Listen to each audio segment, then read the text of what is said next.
Hello, everybody, and welcome to the Ringside Ramblers podcast. I'm Alex. I'm joined on this episode by Alfonso, and we're going to be bringing you instant reactions and review of WWE Bash in Berlin, which has just taken place in Berlin, Germany. So we'll dive straight into the review, and we will start with the. Well, first of all, I'd like to get a quick mention of the crowd because the crowd was absolutely electric all night. Incredible crowd in Germany. I think it's amazing how WWE are going to Europe for these pay-per-views because the crowds are just absolutely on fire, and Berlin was no exception. Um, Amazing crowd. So we will start with the opener, which was Cody Rhodes versus Kevin Owens for the WWE Championship. Um, so I guess the story of this match really was, I mean, it was a great match, back and forth. They both hit their big moves, near falls. They were both such great workers. But Cody's knee was the story. He went for a Cody cutter, sold his knee. Kevin Owens didn't want to take advantage of it. He wanted to win, fairly, I guess is the way, and he didn't go for the knee.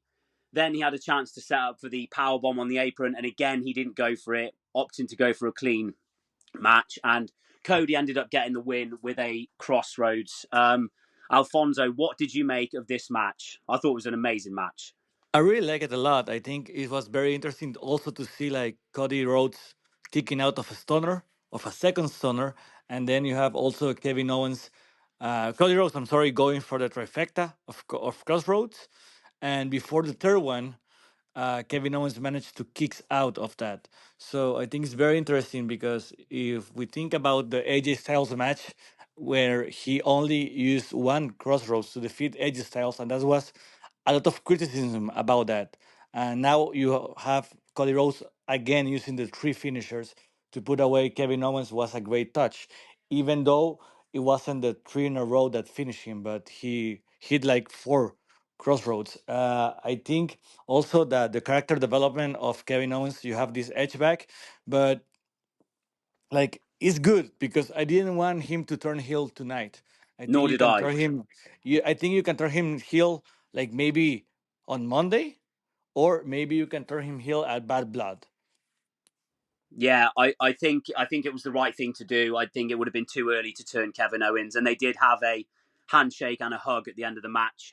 But it was great how they teased the turn almost where Owens could have just gone for the killer blow and beaten Cody. Essentially, that was what the story they were telling, but he didn't pull the trigger, and Cody ended up getting the win. I thought this was a really And really good match, and the crowd added and to it for me. And because he didn't turn in that match, I was thinking that maybe Bianca or Jade Cargill in the next match were going to turn on each other. Because I was, okay, maybe they didn't turn Kevin Owens heel in this first match because the second match, the Women's Tag Team Championship match, you're going to see a heel turn maybe. So I was expecting a heel turn, even though the match was really cold. And it was a good match. Don't take anything for granted. But it wasn't anything just to scream about. It was like something just to make the crowd to be a little bit more chill after the first amazing match. It was very difficult to follow that. And yeah, like Bianca and Jade are champions again, but we are not seeing the women's division tag team like being highlighted every week. And we are not seeing storylines, like meaningful storylines. And I think they need that to prove themselves. Yeah, I agree. I think the women's tag was a really cold match. I don't think WWE have showcased Alba Fire and Isla Dawn in any way, shape, or form. They haven't defined or fleshed out their characters. We don't really know who they are.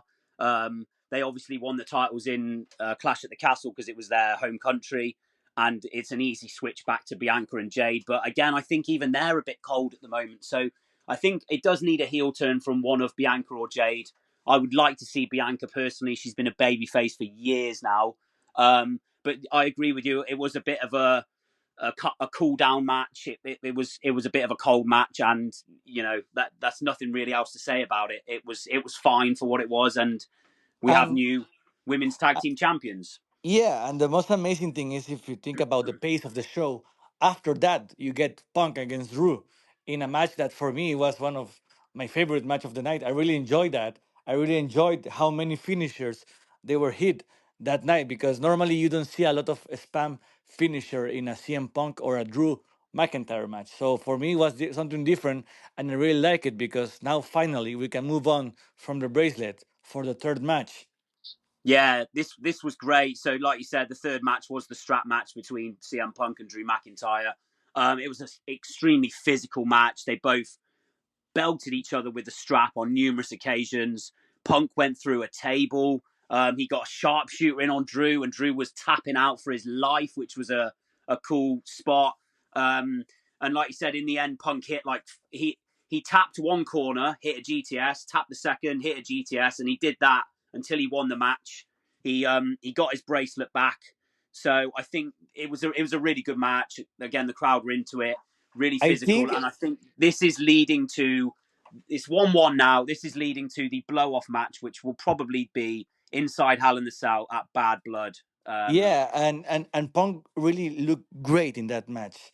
he And did. after some like a very physical match, you get the fourth match that is more like an entertainment match, like more of a show match, more of something a little bit more fun. But I don't want to take anything off that match because it's the mixed gender match with Rhea and Priest against Dom and Liv.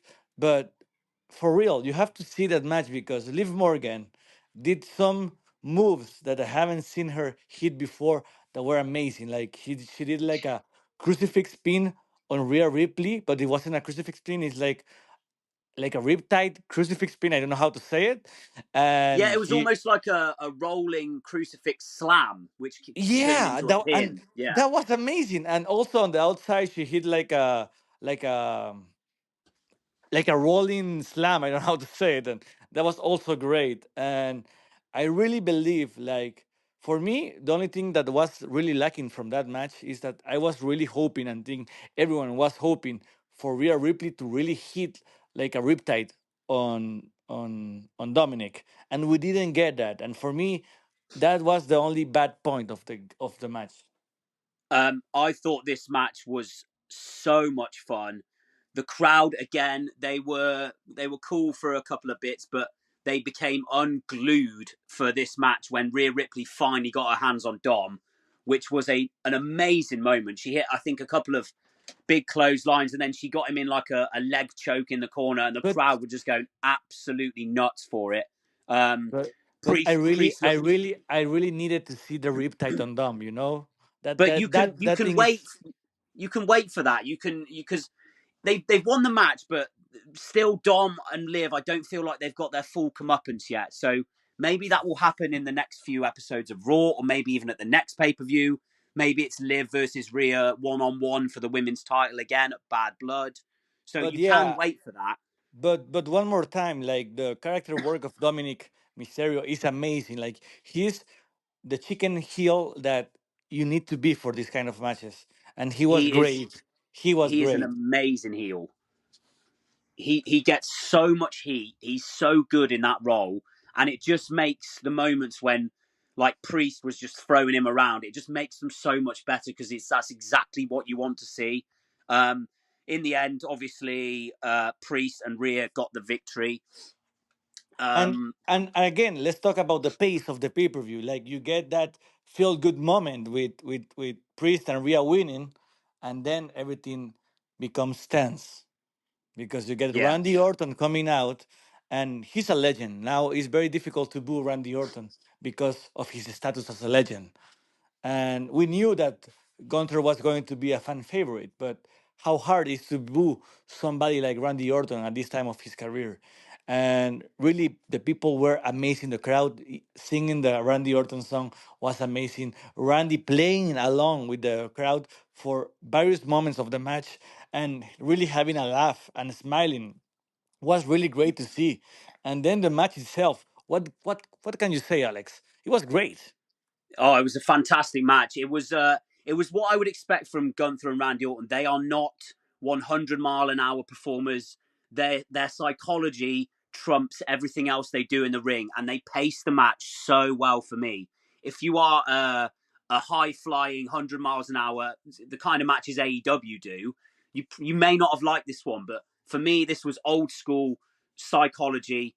You start off slow, you build up. Randy Orton dominated the early part of the match. He worked on Gunther's arm. There was a great spot where Randy backdropped Gunther through the announce table, and then they went to the closing sequences of the match where Randy hit an RKO. Gunther kept trying to go for big moves, but he couldn't because the arm that Randy worked over during the match was, again, it's great psychology. It makes a lot And of no, sense. for real, like Gunter is like Brock Lesnar. When they want to sell something, they know how to sell. And Yes, Gunther selling in this match was perfection. it was. Perfection. Yeah, and selling for me is so important in wrestling because it makes every move important. It makes those moments like when he was going for the power bomb or the big move and he couldn't get Randy up. It makes it so much more important and it adds to the match.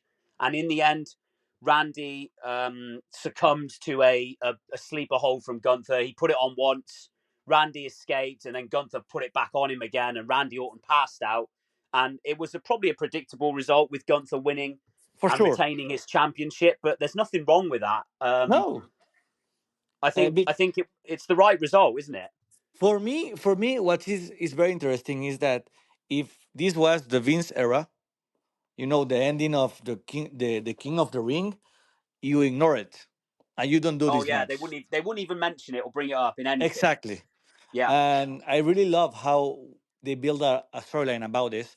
And then you have Randy Orton passing the torch to Gunter, giving him the respect that he earned because he finally beat him clean. And I think one of the most interesting things is that you can build to a Gunter legend killer persona and have Gunter being the one who finishes off John Cena perhaps next year. oh, that's And interesting. I'm just throwing like a little bit of fantasy booking because I love that shit. And Yeah, and yeah, because I think Gunter deserves to be like a long time champion again. He's a great champion. He looked great in the ring. And again, like the 2 hours, 3 hours pay per view is one of the best models. I love them a lot. I I agree. I love that. I love that we can get like short pay per views and then the long pay per view. The short pay per views, the long pay per view. I think it's a good pace as a as Yeah, a there as were a there were as a five fan. five matches, and every match, apart from probably the women's tag, meant something. There were defined stories for every match. Um, it gives the crowd a great chance to get invested in every match, and the time flies by. I'm with you. I think it's a perfect mold for a pay per view, and it's one that WWE have done over the past year, and I think it's worked really well for them. Yeah, Um, yeah. and like you said, it's a passing of the torch. Randy and Gunther shook hands at the end of the match. Um, Amazing match. The crowd, you've got to have a word about the crowd because they were absolutely on fire for the whole pay per view. Yeah, I loved how, like in France, we got the French chants. Here in Germany, there were a lot of German chants, so I had to go on X and try to figure out why they were chanting. I'm just going to tell this because I think it was very funny. They start chanting at Bianca Belair, "You have a really nice hair," and I think this is one of the greatest chants I have ever heard. I think that's great. That's great as a crowd to chant that to a wrestler. And Brilliant. yeah, I'm very excited to see what's next for a lot of these guys. I'm very excited to see what's next with Cody and KO. I'm very excited to see finally the build up to that Hell in a Cell match, maybe go beyond the bracelet storyline, having something more personal and Yeah, because more like Punk got the bracelet back, so I think that part of the story may be over. So I think it's just it's one victory each, and now they have to have a blow off to see who is the winner in the Hell in yeah. the Cell. Yeah, And also I really want to say thanks to Triple H because he put Gunter in the main event, and I think that was the right decision all along. 100%. Yeah, So yeah, I think it was a very nice Saturday pay-per-view thing, very early for me. Here in El Salvador is like 2 p.m., so I'm very happy about that. And yeah, I'm really excited about wrestling, and I want to see more wrestling. And thank you for this opportunity to come here and just talk about what we love. yeah, it's great, and it was a great show. Predictable, but nothing wrong with that. I would definitely advise WWE fans and wrestling fans to go and watch this. So you won't be disappointed. And the crowd just took everything over the top. So, Alfonso, before we go, that was our quick instant reaction and review of Bash in Berlin. One final question. What was the match of the night for you? Oh, it's very difficult because for me it was Kevin Owens against Cody Rhodes. But if you ask me which was my favorite match of the night, I will say CM Punk against Drew McIntyre, which is something different. Yeah, I actually agree with you. I think the best match was Kevin Owens versus Cody Rhodes. I think they worked so well together. They're both such amazing in-ring performers. They can have an amazing match with pretty much most people, and their timing and everything is so good. They just don't miss a beat, either of those, and they put on a great show, and the crowd were like so hot because it was the opener. They were just into everything they were doing, and for me that was the best match of the night for sure. But solid show all around. So Yeah. there you have it. That was our quick review and instant reactions to WWE Bash in Berlin. Please, everybody, give our channel a like and subscribe on YouTube at Ringside Ramblers and follow us on Facebook. And if And you follow us Alphonse, on Facebook and you went to Bash the Berlin show, please post the pictures. Show us how you enjoyed the show. And even if you watch it at home, send the pictures on Twitter, on Facebook, on YouTube, whatever you want. Show us how you live wrestling because we love to see how people enjoy this wrestling show.